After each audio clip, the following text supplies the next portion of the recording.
It says, then came the daughter of Zephaniah. What is it? Zelophehad. It's Zelophehad. It's Zelophehad. No, ain't no Fehaz in it. It's Zelophehad. Okay. And believe me, I went over and over and over. Okay. A son of a son of Huber, the son of Gilead, the son of Machir, the son of Machir, the son of Manasseh, from the family of Manasseh, the son of Joseph. And these were the names of the daughters. And then we've got Mahlah, Noah, Halah, Machah, and Tarzar. And they stood before Moses, before Eleazar, the priest, and before the leaders, and all the congregation by the doorway of the tabernacle of the meeting. Who's there? Go back and look before we go any farther. So you got a lot of people there, right? You've got about 5 or 6 people that are there. Remember this, these are ladies. So you got to see this. These are ladies that are by the doorway.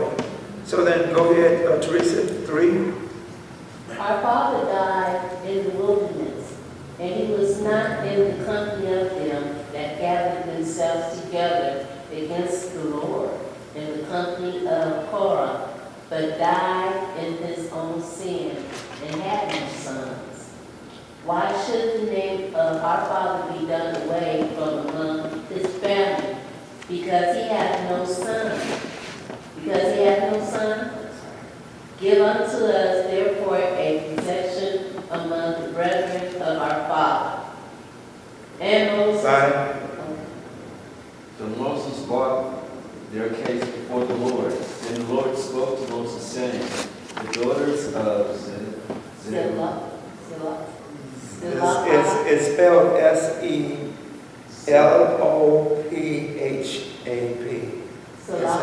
Selophehad. Yeah, that's what I'm talking about. That's why it's dropped the, it's hat. Zelophehad. That's how you have to drop it. Okay, Zelophehad are right in their statement. You shall surely give them an inheritance, possession among their father's brothers, and you shall transfer the inheritance of their father to them. 8.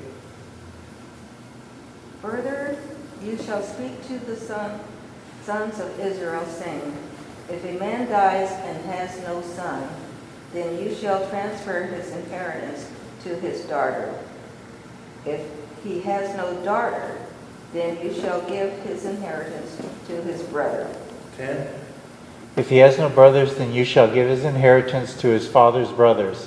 And if his father has no brothers, then you shall give his inheritance to the relative closest to him in his family, and he shall possess it. And it shall be to the children of Israel a statute of judgment, just as the Lord commanded Moses. So then pull your paper, because listen to this, we got an issue. We got an issue of the 12 tribes, right? Joseph would have been one of them, right? And so of the 12 tribes, we got an issue because here's the tribe of Manasseh, which comes out of Joseph. And so what's going on with that? The father didn't have any sons. He didn't have any, you can't blame it on him. He didn't have any sons, so you can't blame it on him for not having sons. But this is what happens. So I've got concerns for the mistreated is the beat of God's heart. God cares for the helpless and the needy, for the abused and unprotected, for the underprivileged and the people who do not have adequate provisions. God cares for every need we have, for the lack of any provisions in our lives. This is a subject that is now to be studied. Basic law that gave women an inheritance in the promised land. Because they need it, because if that's the case, then we're going to discuss and talk about really what's going on. So if you go to Genesis 39, that's going to help us first of all. So Genesis 39.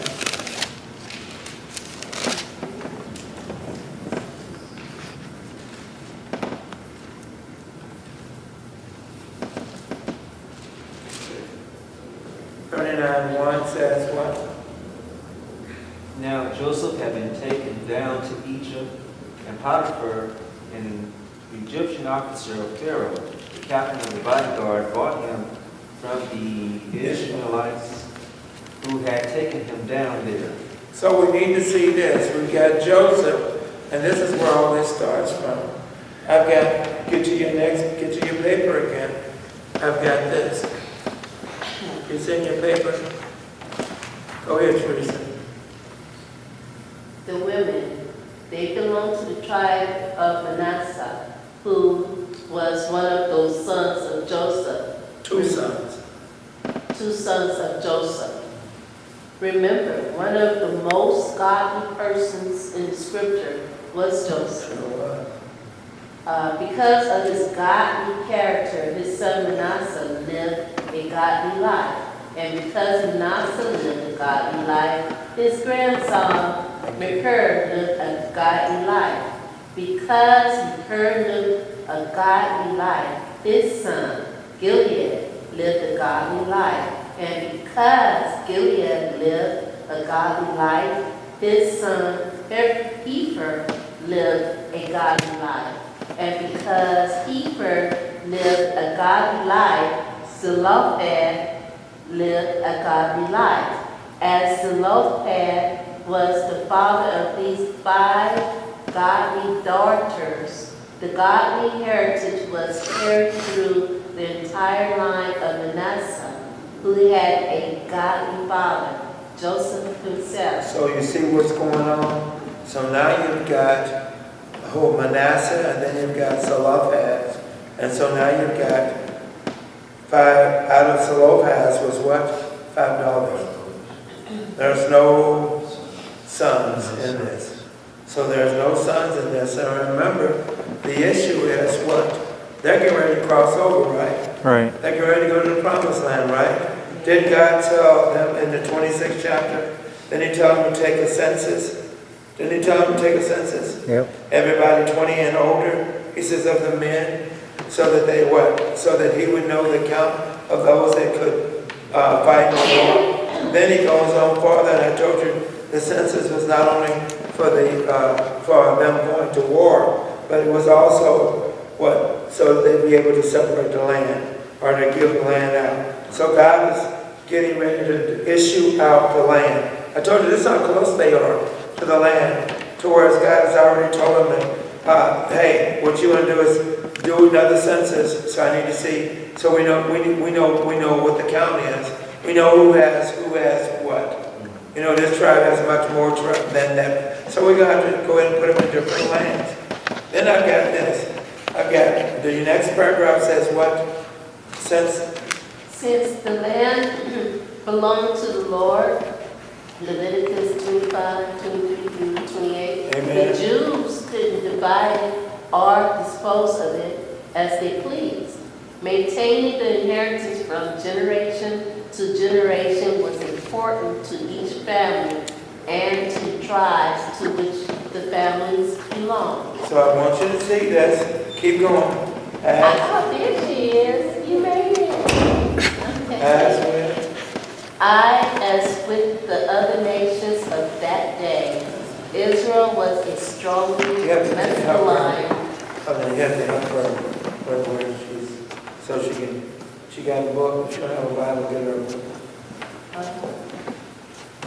I have an extra with a small print. Oh, she can read it. She can read a small print. We'll read one.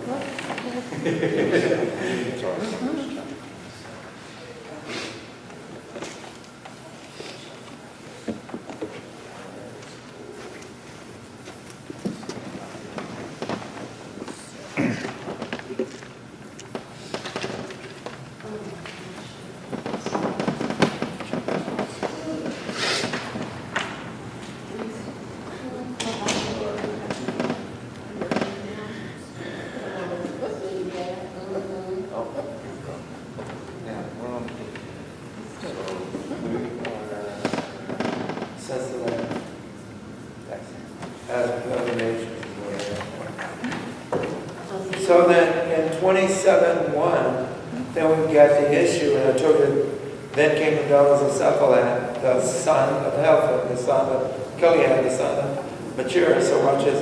And then they just keep going around to the son of Manasseh, right? Yeah. And then in the son of Manasseh, we see that they're, right, then we see what? We see the daughters. And these are names of the starters. So you see those daughters. So all we have now is daughters. There are no sons. There are no men. You say, what does that mean? Well, I want you to see the influence of where it lies with men and how dominant the thinking was with men.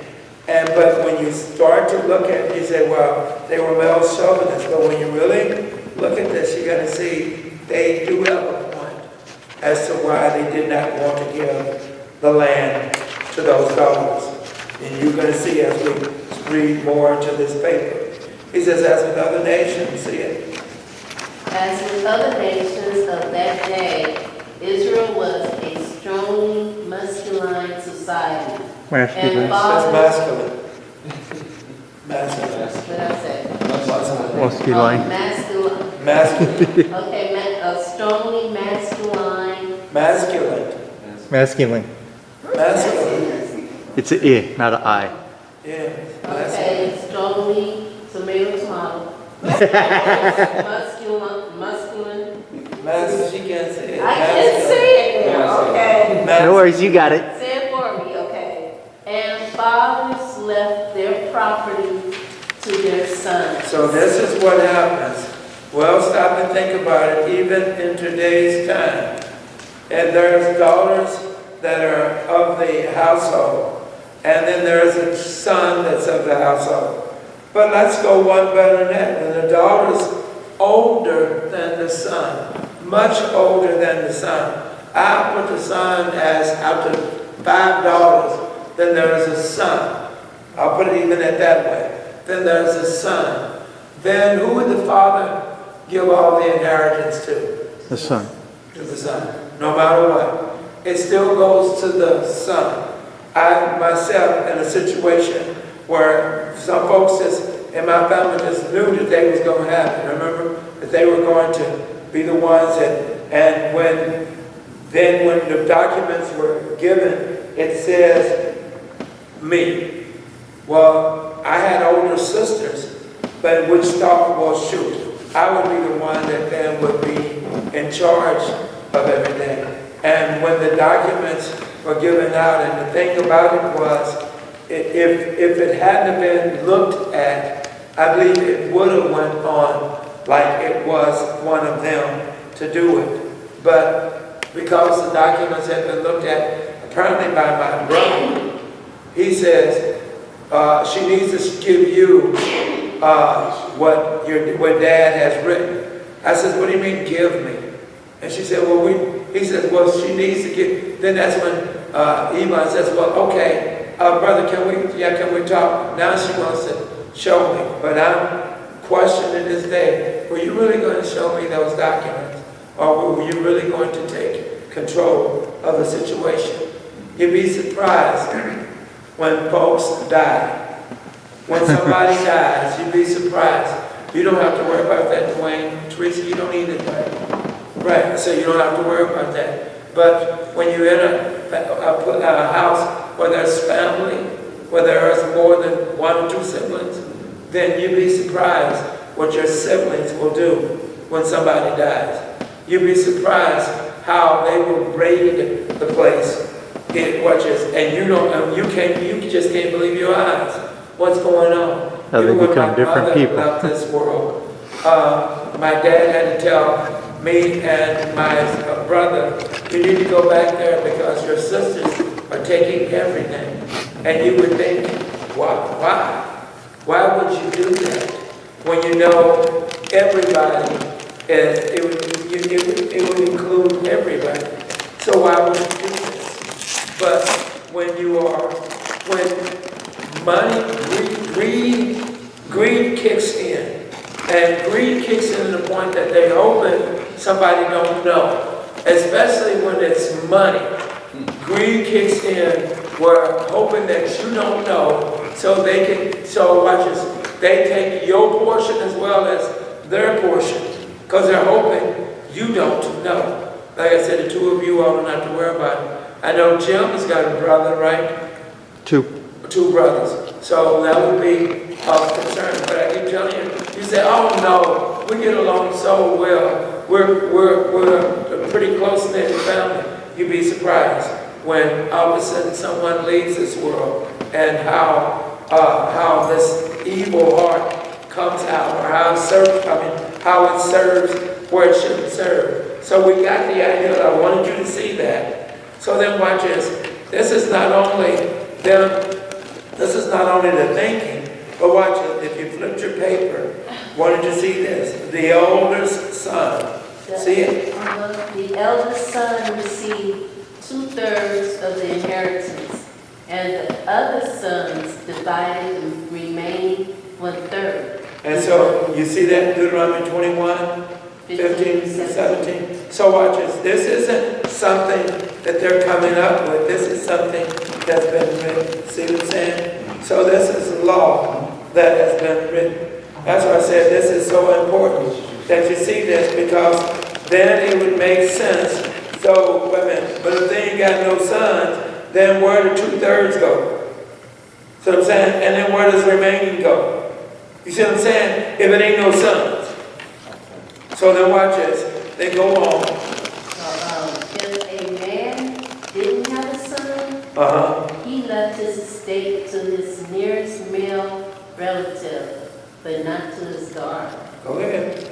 The 5 daughters of Zephaniah of the tribe of Manasseh thought that this law of inheritance was unfair, and they asked Moses, Eleazar, the tribal princes, and the whole congregation to consider changing it. Why should their family's name be blotted Their out? fathers. Why should their father's name be blotted out of Israel because of something over which he had no control? Should his family be penalized because he had no sons? Something to think about. Should they be penalized? Now watch it. Should they be penalized? Watch it. Should they be penalized? We would say no. Then we would say yes. Why? Because, watch, I want you to see it. So then watch this. I'm going to go ahead. I've got this.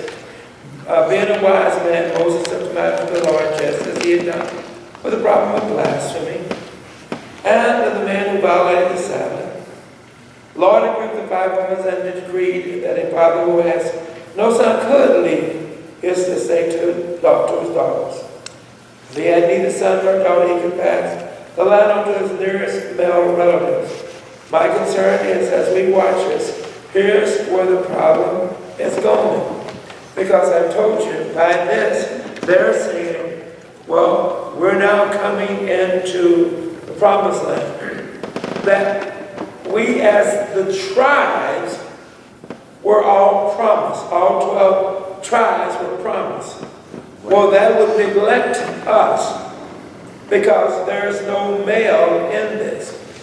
So then we would say then, what they need to do is go to cousin or whatever, right? But he's showing that there was nobody else in that family. There's no other males in that family that this can go to. This is what this is about. So then watch this. Then I got the decision to allow daughters inheritance solves one problem. I want you to see this, but it creates another one. The leaders of the tribe of Manasseh called it to the attention of Moses. We haven't gotten there yet, but you'll see what it calls. If a daughter has inherited her father's land, marries, now did you catch it? Marries into another tribe, this will take the land from the original tribe and make it part of the husband's estate. At the year of the Jubilee, it could not be returned to the original family, and this would rob the tribe of its property. Did you see that? Now, doesn't it make sense? Why you don't give the land to the daughters? You see what I'm saying? Because what was your last name? Coleman. Coleman, Renee's, Collins, right? So if you were Coleman and you were Collins, then stop and think about it. You're now what? You're now what? Thompson.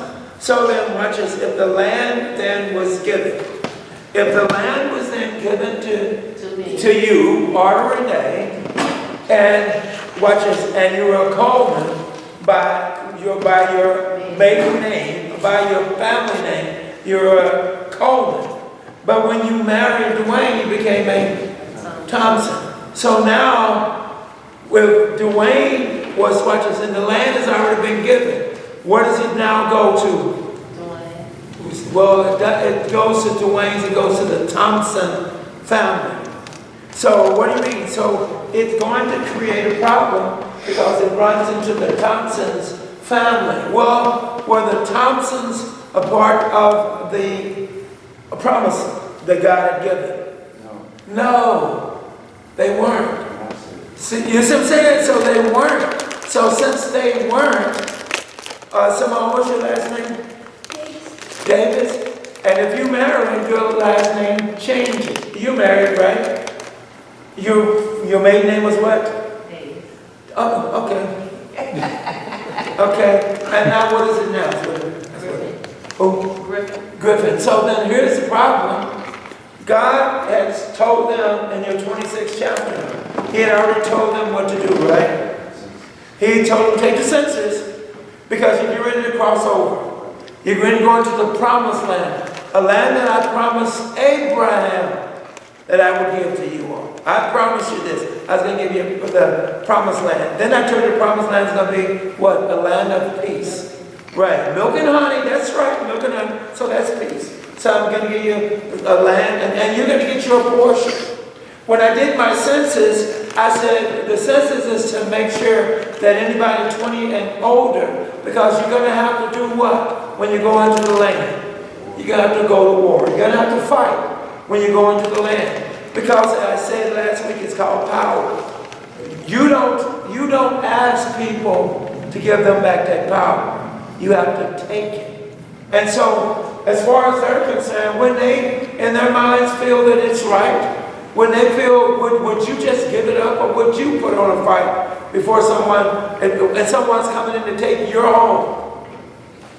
You know, that one that you just built, the one, you know, the garden you just laid out, the fields that have been laid out beautifully. Would you just give that up? No. So there's going to be a battle. There's going to be a fight. Because here's the bigger one. The bigger picture is, who's giving this land to them? God. God is giving this land to them. Watch this. They're going into what type of a nation? A heathen or a Gentile nation, right? What identifies them as a Gentile nation? What identifies them as being called the Gentiles? What? They're God. So they don't know the God. So they don't know the God. They know of their gods. Their gods have, as far as they're concerned, made this land beautiful for them. But they fail to understand their gods never owned the land. It was the God that this land is. It's His. It belongs to Him. So then, God, the Father would have a right to do whatever He chooses. Whatever He chooses to do, right? If it's something you own, you have a right to do whatever you want to do. Well, they claimed it, meaning the Gentile nation have claimed it, and it would still be theirs. What's the problem? Oh, well, Israel is coming, but what is the problem? Why can't it be theirs anymore? We know Israel is coming because you said it earlier. You just said it. Of the war. No, you just said it earlier. The gods. They don't worship God. Yes, they don't worship the God that gave them the land. They worship what their gods is what they're worshiping. And that becomes what? An abomination. And it did what? And it made God angry. So God now says, I'm going to give the land to my people. Let me help you. Abraham, by nationality, was a what? That's what he was. Everybody said Hebrew. No, he wasn't. He was a Gentile. He said, no, he wasn't. Yes, he was, because his father, Terah, did what? He served other gods. Remember, he made other gods. If you go back and look at Genesis 12 on, he had little gods. And God told him what? Get thee out of thy country. And then God didn't tell him where to go, but God says, get out of that country. And where am I going to send you? To the land of Oz. So you're going to be removed from this country. You're going to be removed from this land. Then God made a promise to him because of how Abraham didn't question him. How Abraham didn't ask any questions. Abraham just left. He left, and remember who went with him? Lot. Remember? And his nephew Lot went with him. But he didn't tell Lot to come go with him. He just told Abraham, get thee out of thy country. So, as the journey took its course, God's going to keep his promise. He promised Abraham that he would receive the promised land. But he said something's going to have to take place. He says that the Israelites would go into captivity. They would become slaves because of disobedience. They would become slaves for 400 years. Remember, for 400 years. Well, those years have passed. He's taken them out of Egypt. We call them now Hebrews. How did they become that? They became that because God made them a special people. Huh? Guess what he did? He made them a special people. We call Hebrews what? Jews. Something to think about it. So now he's taking them away, and now they've moved on. So now in the process of God hearing their cries, he gave them leaders. And so far, all of those leaders have done something wrong. Remember Moses. Remember Aaron. Remember Miriam. Remember? Believe it or not, she was a leader. Remember? And then Miriam went against, and Aaron agreed with her. And then what took place? They're both dead. He said they won't see the promised land. And so now they didn't see the promised land like God had said, because, you've broken my promise.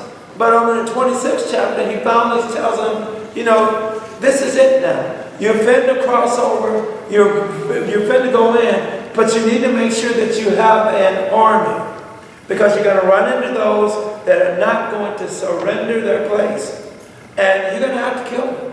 You're going to kill them all. Somebody say, well, that's murder. No, that's not murder. When God tells you to do something, you do it. Just like when we talk about those that are in the military. Their instructions are to do what? To kill. Their instructions are to kill. And we say, well, then that's murder. No, it's not. That's not murder. They're following the instructions of whoever it is, and we are to obey the laws of the land. 1 Peter 13:1. We are to obey the laws of the land. 13:1 on down. So watch this. Then, here we got a situation. Everybody is aligning themselves. Everybody is doing what God has told them to do. They're now able to cross over. And we got a problem. We got a Coleman, we got a Thompson, we got a Griffin, and we got a Griffin issue. And you were promised the land. What your father was promised this land. And it makes sense now. Doesn't it make sense now to see the Israelites go to them and to question them? Remember I told you, where was it at? They questioned them because they wanted to know Deuteronomy 21, 15 through 17. They felt it was unfair. See, they felt it was unfair because the law said that it was the male, the sons that were to claim the lands. Right? The sons that would claim the land. So now we got the 5 daughters, right? Zephaniah, right? And so we got them, and so now they've got a problem. So they say to Moses, why shouldn't we get ours? Which You're right. Why shouldn't they get theirs? Yeah. But if you get married, you see the mess it causes? Yeah. You see what it does? If you get married, this land is to the Israelites. If you marry someone, especially and they're not, then look at the mess you cause. Well, watch this. What if you marry in the tribes, one of those in the tribes? You're Manasseh, but you marry somebody out of Judah. You see what I'm saying? Now you're stripping something. You're taking away something. Yeah. So they really have a problem. But I wanted you to see this so that you'd understand. Now it makes sense, right? So now, watch this. So then, I want you to see where was that? The decision? The decision to allow Yeah, daughters page 2. to inherit solved one problem, but created another one. So we got that one. So watch this. In the ancient world, watch this. We're at the last paragraph. In the ancient world, a father's property was divided among his sons. The oldest son received twice as much as the younger sons. Daughters did not receive property. Moses must have, wait a minute. Where am I? Rather, Okay, sorry. Rather, when they were married, they received a dowry or a wedding present from their father. remember this? You got to see this. That's your dowry. So watch it. Go ahead. Of course, what they received depended upon the wealth of the father. Wealthy fathers were known to give large dowries, such as expensive clothing, jewelry, perfumes, money, furniture, slave help, and sometimes even houses and entire cities. Genesis 29, 24, 29, Judges 1, 13 through 15, 1 Kings 9, 16. Once the daughter had married, the father had no more responsibility for her, and she received no inheritance of land or property upon his death. See that? Once the daughter was married, see that? Yeah, the father had no more responsibility. He's got no more responsibility of her. So he's got no more sense of her because it's just like he said. Oh, you trying to use it? Is it open? Oh, she just used it right up here.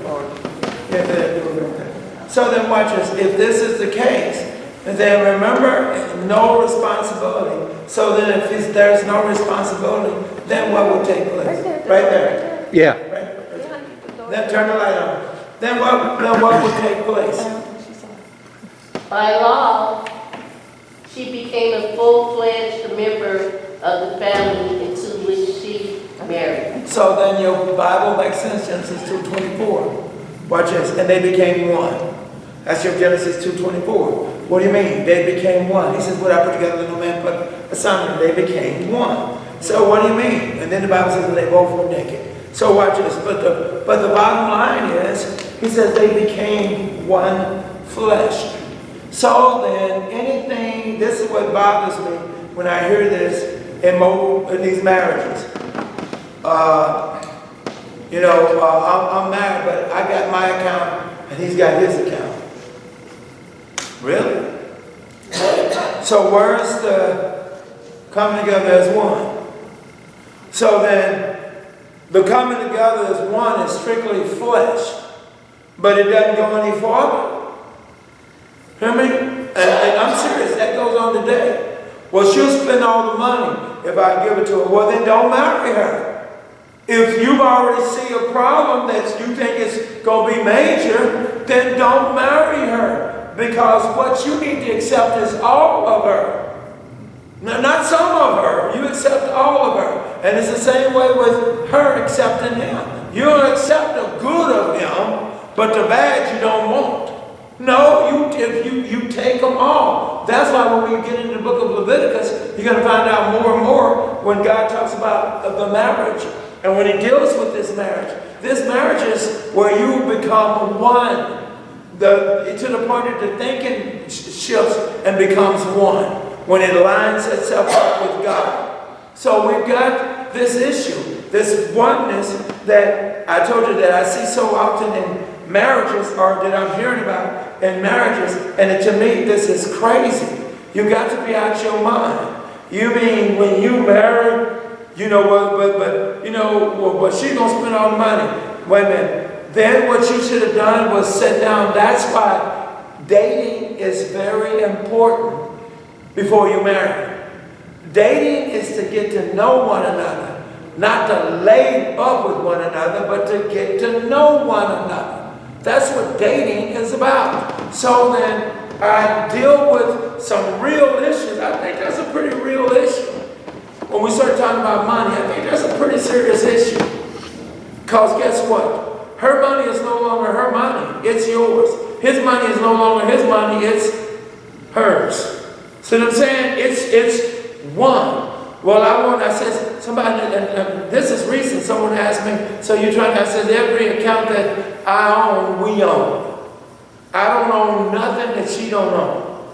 She don't own nothing that I don't own. That's the way marriage is supposed to be. Well, she's spending the money. Well, then what you need to do is maybe bring the bills before her, set the bills down so you all can do them together so you can see, so she can see, oops, look like I ain't got no money to spend.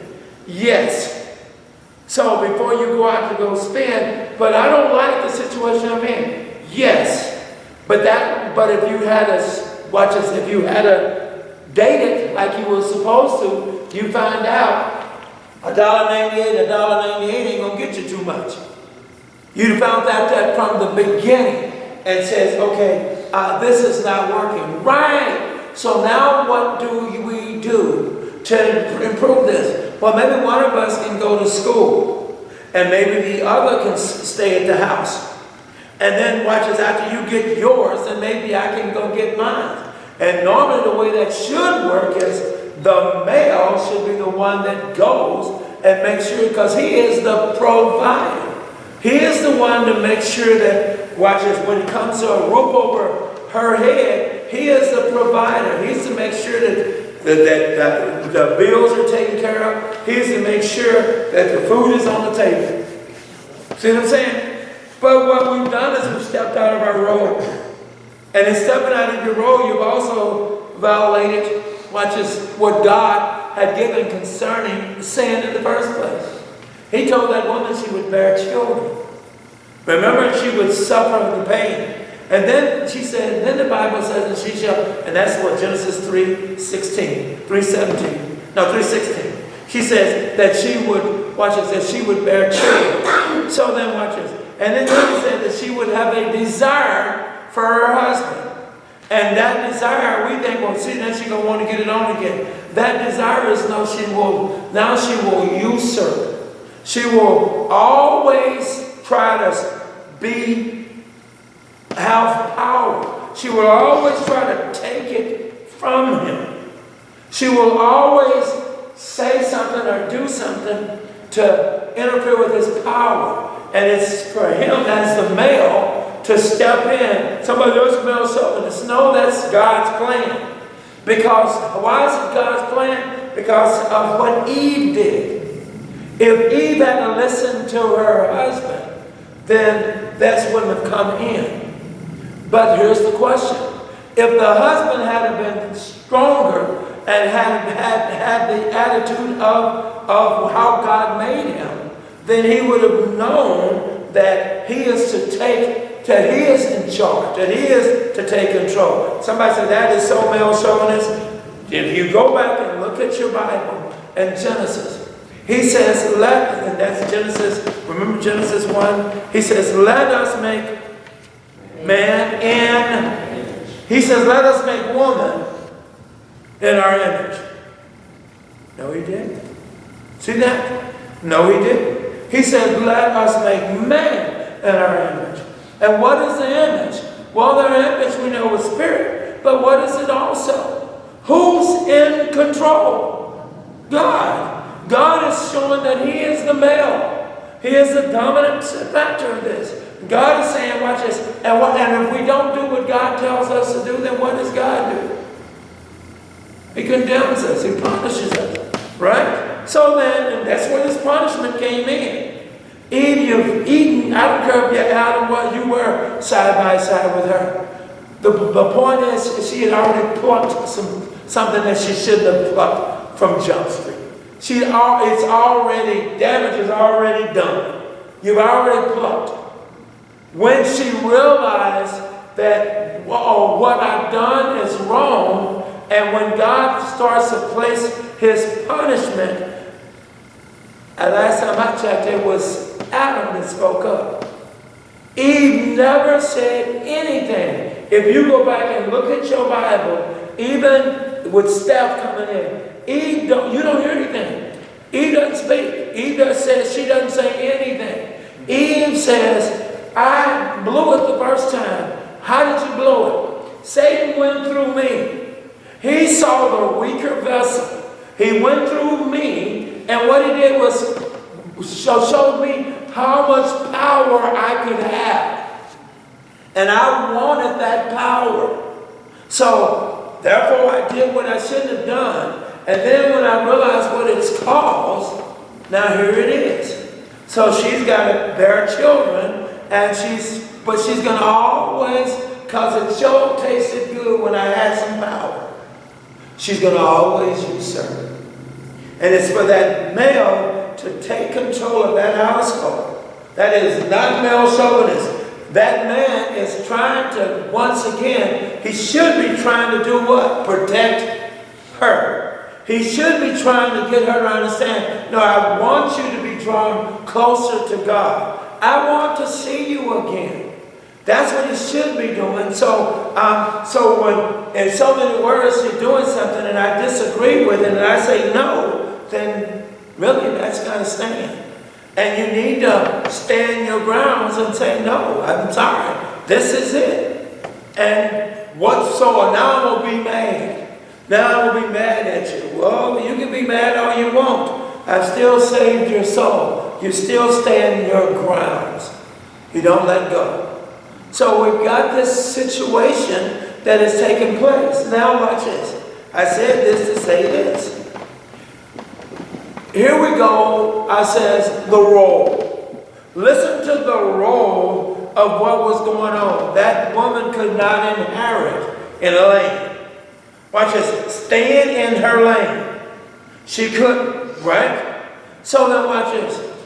If woman had did this from the beginning, stayed in her lane, hear me, she's already doing something that she doesn't even have to do, she shouldn't have done in the first place. It was whose responsibility to provide?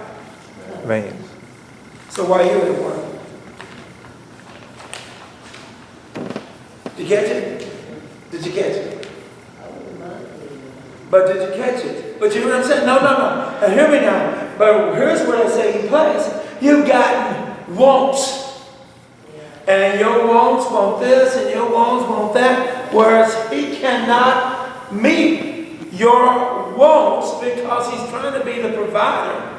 But you got all these wants. And so now I want a house. Well, I can't afford a house.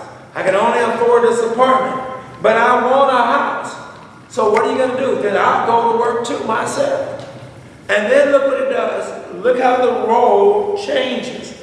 Now she's in an environment that she shouldn't have been in the first place. Because she's in an environment, and that working environment is probably, for the most part, male-driven. So then she's now in a working environment where there are men. And where men, meaning the top, are there. And so now you're dealing with worldly men. You ain't just dealing with men. You're dealing with worldly men. And so they've got an agenda. And their agenda is to remove that man out of your life because I like what I see. See how dangerous this is? Whereas, watch this. That male was in that role. You say, well, some woman, that woman is not up there. Remember, we just got woman's lib not too long ago. That male was owner of everything. He was in control of everything. So now what do you got? So now you got woman's lib that says, hey, no, you can do this. And so what do we have? we've got a mess. Because guess where she should have been when the children were being raised? She should have been home. But watch this, but she got a babysitter.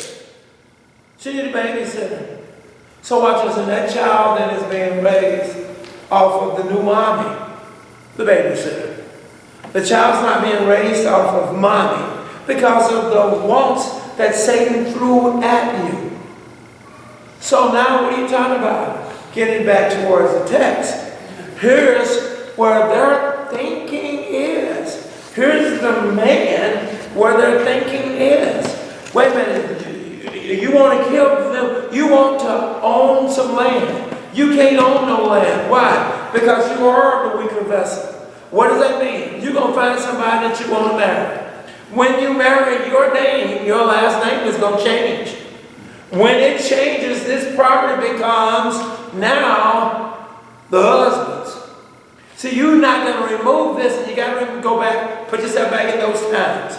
You're not going to remove that male is the dominant force in you all's marriage. You're not going to remove that. Today we do it. That's why you see what is over 70% of divorces now. That's why you see divorces so high. I can make my own money. I don't have to put up with you. Well, back then, hear me? So back then, though, look, you were dependent on your husband. He was to bring the finances home. You weren't counting on him. Did you know divorces were much, much lower? Much lower. Extremely low. She said, but she had to put up with abuse. Well, she had to put up with abuse anyway. Why? Because what she should have done was dated. Wait a minute. Not laid in bed with somebody. Dated. So what are you saying? Because if she had dated, then she'd have, I say this to every young lady that come into my counsel. I say this to them over and over. That man knows what he wants. He has his agenda. And he's going to pursue his agenda. Why don't you pursue yours? He pursues his. He knows what he wants. He can't wait to find you in that bedroom. You know what you want. You wanted marriage. So why didn't you pursue yours? Why didn't you keep on track? Well, I sure would like to get next to you and maybe put a ring on it and you can. Now, also when you're dating, when you pursue, you're looking for red flags too, making sure. That's what dating is all about. Right. You just learn this person and see That's if right. you even be able to live with him, but also look for the red flag. Well, that is a red flag by learning to do dating. That is a red flag. Because I'm not going to look to see what wrong he does. I'm looking to see if we can get along. I'm looking to see, when we date, it's always love you too. No, I love you more. It's always that when it's the dating side. No. I need to see when a button is pushed where he's mad at me. Where a button is pushed, does he now say, you know what, forget you, I'm out of here. But see, you didn't take that time because what did you do? You dropped your agenda. But he stuck to his agenda. You dropped his agenda. He was opening the door for you, for you to walk, to take you in the car. He was pulling the chair out for you to sit down. Guess what? You went into the bedroom and all that stopped. Every ounce of that stopped. What in the world happened? God, what do you want? It was supposed to remain, watch this, in dating. Dating is to get to know the individual. So then, guess what? If he's asking and you saying no, if he gets mad and to the point that he's completely bent out of shape, man, that's your first sign telling you I'm possibly dealing with a looney tune. Yeah. Somebody that's women is about ready to whoop my behind because I won't do something. Somebody that wants to mentally, you don't have to be physically raped. Mentally rape me. Did you hear me? Someone that wants to do this because he's adamant about talking about this is what we need to do. But when I talk about marriage, he says, yeah, well, we'll do that. Don't worry about it. We'll get to that. No. Just as adamant as you are about wanting to lay up with me, me, why don't well, I need to be just as adamant as you are about your issue. I need to be just as adamant about my issue. Because guess what? Every time I turn around, all you talk about is marriage. And you don't even need to say no more. Because what that's saying to you is apparently, that's something you don't want. That's something that you don't care for, marriage. So since you don't care for it, yes, that's right. And I'm not your toy. I'm not going to be your toy. So let me get out of here while I can, while we're still civilized and move on. But watch this. I said all that mess to get us back to where we are. We've got the answer, because I'm going to give you the answer. And so watch this. I got you page 3. I've got the father of these dear sisters had died with no sons, leaving only them as the surviving members of the family. Note that he had died believing in the promised land, not in Korah's rebellion that sought to replace Moses and to lead the Israelites back to Egypt. Their father had been a true believer in God's promises. He had not been a seeker after the pleasures of Egypt, nor of this world. Therefore, they were requesting his inheritance. Note what they asked the Supreme Court. Why should the name of their father disappear from history, lose its identity just because he had no sons? The point to see is the great faith and hope of the women in the promised land. Keep in mind that Israel had not yet entered the promised land, yet these dear women had faith in God. They knew that God was going to lead the Israelites into the promised land and give them their inheritance. But watch this. God's got the answer. Watch. Moses must have taken the matter to the Lord because he had replied according to the word of the Lord. Numbers 27:5. The solution was to require daughters who had the inheritance to marry men who belonged to their own tribe. This simple procedure would permit the daughters to marry, but would at the same time keep family property in the original tribe. The 5 sisters obeyed the edict, and each one married a cousin. Did you see it? That was your solution. You went through all these changes. You were all bent out of shape. And sometimes God gives you a simple answer. You're right. Because if they marry somebody else and the name changes, then what are we going to do? Then how does this work? I don't understand. Then the other tribe would take your land and the whole bit. It was simple. If you're married, you got to marry from where? You got to marry your own tribe. Stay in your own tribe.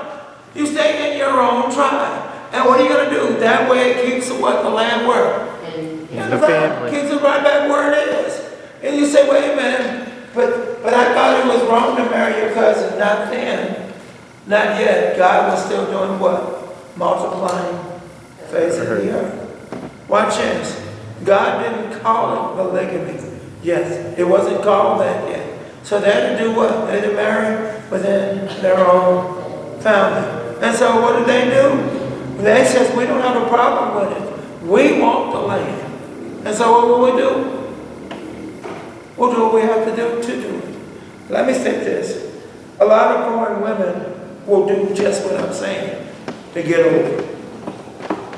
I can't say it enough. These foreign women that come from different countries will come in here and marry you behind in 2 seconds.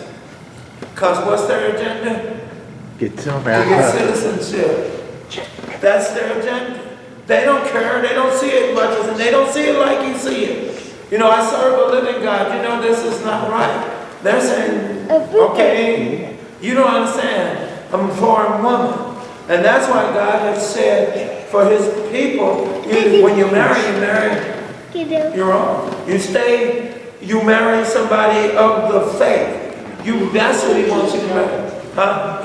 That's exactly what it's called, equally yoked. You marry within somebody of your own faith. That way you don't have to worry about this foolishness. Because when you step out of bounds and pick up somebody foreign, see, we're not familiar with that. We don't understand that. We say, there's nowhere in the world, no, people would do that. Are you kidding me?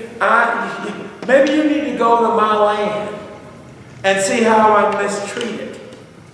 Then you'll see it's not a problem at all for me to come over here and you tell me I got to marry this ugly man. I ain't got a problem with it. I'll marry him. Why? Because what I want to, not only will I marry him, but I'll have children. I want to make sure I lock in my citizenship. I want to lock my citizenship in. So what do? I'll marry you in a minute. Now, we're saying, boy, she's fine. She's good looking. She ain't got a problem with that. I'm so glad you think that I'm fine and good looking. Because watch this. After I've married you, it still remains the same. What do you mean? I married you for the reason. What reason? To gain citizenship. That's what I married you for. And watch this.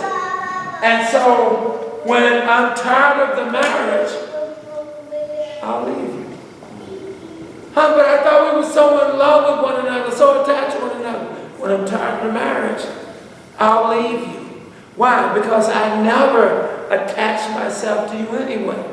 I holler, oh yeah, baby, love you too. But I never really attached myself to the relationship anyway. So for me to walk away is nothing. I walk away. Now you said over here, I don't understand. What in the world happened? What happened was, like, what did you say, the red flags? The flags were there. But you ignored every one of those flags. And now, when it gets a little deeper, you get deeper into the relationship, you're head over heel into that relationship. She ain't never crossed over. She ain't never crossed over there to being head over heel in that relationship. She's head over heel of her citizenship. She's trying to see how long can I put up with this man? How long do I put up with him? I'm trying to hang in there. I'm trying to think it's 2 or 3 years. I'm trying to hang in there so I can say I've been married to him. And then watch, as soon as I get my papers, I don't care if it's 10 years. But as soon as I get my papers, I'm gone. That's it. I am now a citizen of the United States. I can take my benefits and watch this. And then what I'll do is I'll call home and tell Johnny, who I wanted to marry in the first place, I've been waiting on in the first place. I'll tell him now you can come because I am now considered a citizen. I have a child by an American. So I've said it too many times. Every time I deal with someone, and especially if they're foreign, I say, what you want to marry for? Are you trying to get your citizenship? Just hurt their little hearts. But I'm like straight. I'm straight. Why? Because you need to hear it, meaning the person that's in there. You need to hear it. If I can smell citizenship, why come you can't smell it? Because they're looking at the act. Right. You're looking at the body. And you shouldn't be looking at it. Goes beyond. You've got to go beyond. So watch this. This is why, remember, this is what they're doing. Remember, they're coming into the promised land. Remember, the promised land just happened to be what? Foreigners. Remember, God is going to do what? Have them killed. Why is he having them killed? Because you can't have any attachments to them. Any attachment. They ain't going to change. This has been from here. They ain't going to change. As a matter of fact, they're going to pull you to their gods. They want you to serve their gods. And I told you, and most men, that are small and thinking, I've had it too many times. Well, I think we should do, let me check with the wife and see what she has to say. It's done. You're done. You shouldn't have to check to the wife to see if something's right. If you're doing something for the Lord, I don't need to check with the wife to see what she has to say. As a matter of fact, I need to bring it to her attention. This is what I'm going to do. Yes. Okay, but bringing it to somebody's attention, rather than just asking them, since y'all shared, Go ahead. you know, Go ahead. a home, I'm and great. you guys share things, then Share life. why not, ask if they could? But watch this. That's what we talk, go back to Adam and Eve. If Eve hadn't, before she plucked, had said to Adam, this is really interesting. I think, I think we should go there and do this. It may not have never happened. But she didn't do this. She took it upon herself because she wanted that power. See, remember this. Somebody said, no, she didn't want power. Satan had told her, you shall not surely die. Remember, God said, if you eat of that fruit, he says, you shall surely die. All he put in front of it was N-O-T, not. You shall not surely die. And watch this. And Satan knew what she desired. See, what we don't see everything, but Satan knew that she desired to be equal with man. Satan knows she desired that. Satan knew that she wanted to be just like man. Satan says, shoot, she's the one I go after because remember, man is in the image of God. Remember that. He is in the image of God. So she wanted to be just like that. Although when you look at the scriptures, when God talked, he talked to them both. But I don't care. I said, this is crazy. I got a dog at the house, 2 dogs at the house. Did you know I can be with one dog and another one gets jealous? And I have to reach over to the other one. No matter what, I got to let them know, hey, you all right, you okay? But you're in the same house, you get the same food, you get everything. But it still doesn't matter. I still want my attention. I need to have my attention. And I really don't want you to give that other one no attention. Give me my attention. And watch this, but in the same way. It is the same way. And watch this, and here's what happens to a lot of marriages in the first place. A child comes into the world. That mother centers in on that child. That father gets elected. Either that father is strong enough to say it's okay, I'll live with it, or watch this, or that father says it's not okay. It's called PTP. What do you mean? In a marriage, it's permanent, right? What God's put together, let no man put apart. Yep. T is temporary. It's for the children. They're to be in your life only temporary. And then they're to fade off and get their own family and do their own thing. And if they want to live off the peanut butter sandwiches because you don't want to step up and better yourself and the other person agrees with it, so be it. But then it becomes P again. And that is when that child is moved on, then it's the two of you all going down the stretch of life together. That's your permanent. PTP. That's how God designed it. We are to release the children and let them go. Sometimes they fall a million times on their face. They know where to come to. They do know where to come to. A lot of times pride won't allow them to come. It's okay too. Because if that's what will help you to grow up, then grow up. And go ahead and grow up. Because I've always said, even with my own family, if God was to take the two of us, where would my children be? Did they grow up? Or were they so dependent upon us? Because here's the rent that's now due, and you making $5 an hour. How are you supposed to pay for that? But you didn't think on terms of like what you should have been thinking of. Children are to do what? To do better than their parents. That's right. That's the way it's always supposed to be. Children are to strive to do better. I don't like how mommy and daddy struggle. I'm not going to be like that. I'm not going to struggle like that. But the children today have gotten so weak and have allowed so and have been allowed so much. You see what I'm saying? And so now what you got? You got a world that's running around here that if something was to happen to the grown-ups, to the parents, well, they'd be homeless. And that's what I'd say to my own children. I don't want you. I want you to step up. I want you to understand, hey, this is real out there. Something that was to happen to one of us, you got some children. Well, I'll never be able to make the money that you make. That maybe, watch this, yes, that's my fact, you should have been able to make more. Technology wasn't there. Well, you know what I'm saying? When we were growing up, you should be able to advance on and to make more. Why can't you do it? I did better than my parents. If you really wait, if you wait this thing out. You see what I'm saying? So wait a minute, so what's going on? Anyway, my time has expired. But I want you to see that because you're going to get 12 through 23. This part was just to deal with the idea of God making provisions for the women who had where there are no other siblings, no sons. So God looked out for them, is what he did.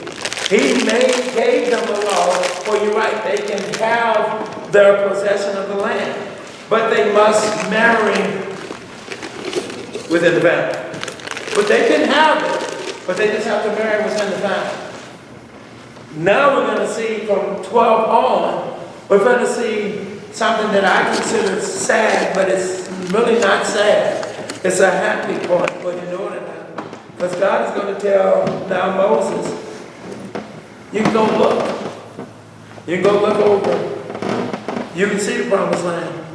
But you can't enter.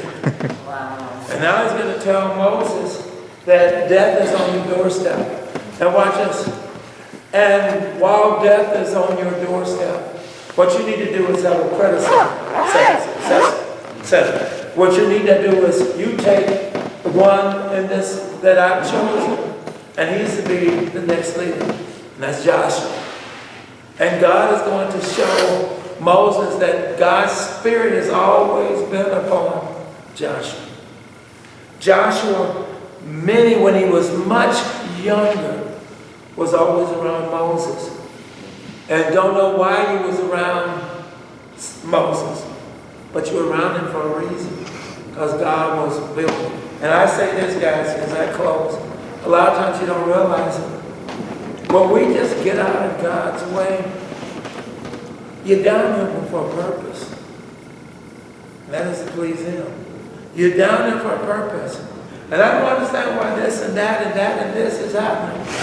Because you keep interfering with the purpose that God has sent you down here.